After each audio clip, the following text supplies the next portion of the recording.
Hey everyone, and welcome back to another video. And in this video, I'm going to be going over this delivery.com driver review.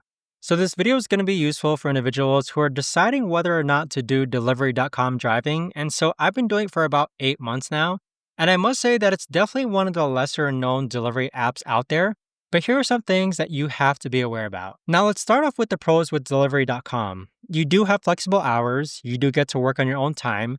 And one thing I really like about delivery.com is that they don't just do food delivery, they do all sorts of different grocery deliveries, and they even do pharmacy deliveries as well.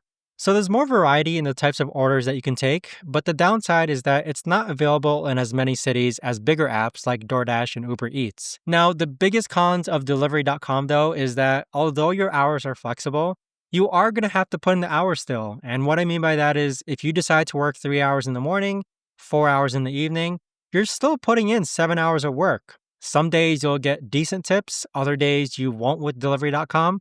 I think the biggest tip that I've ever gotten was like $30, but I've also taken orders where people didn't tip at all, sometimes even on the grocery and pharmacy deliveries. Now, other things with delivery.com that I didn't like or don't like currently is that the app interface isn't as smooth as other delivery apps.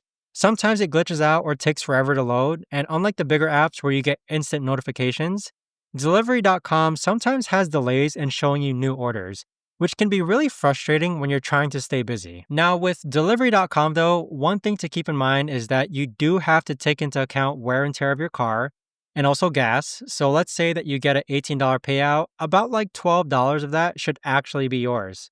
Wear and tear is a real thing just because you're going to be putting miles on your car. In addition to that gas, of course, driving to different types of stores and then to customers' houses. Now, with delivery.com, there is going to be downtime, especially during weekday afternoons, because there just aren't as many people using this app compared to other bigger ones. So my recommendation is that you have some sort of podcast or book or YouTube video, or maybe you have something to work on. Like for me, for example, while I'm waiting for delivery.com orders, I simply just work on my laptop in my car. And so this is more of like a side hustle for me. It's not a full-time gig. Now, here are my 3 tips for people who want to try out delivery.com first. First, use it as a supplement to other delivery driver apps. Don't rely on delivery.com as your only source of income because the order volume just isn't there. I usually run delivery.com alongside DoorDash or Uber Eats to maximize earning potentials throughout the day. Second tip is be prepared for different types of deliveries. Since delivery.com does more than just food, you might get an order for alcohol where you need to check ID, or a pharmacy order where you need to be extra careful with the items always at hand. So always keep hand sanitizer in your car and make sure to be professional with all types of deliveries.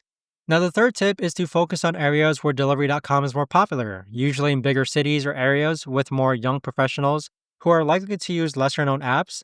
My rule is I don't take anything less than $8 and I try to stick to areas where I know there's decent demand for the service. But with delivery.com though, I'd say it's been an okay experience. When orders are available, the pay is okay and the variety of deliveries keeps things interesting with delivery.com.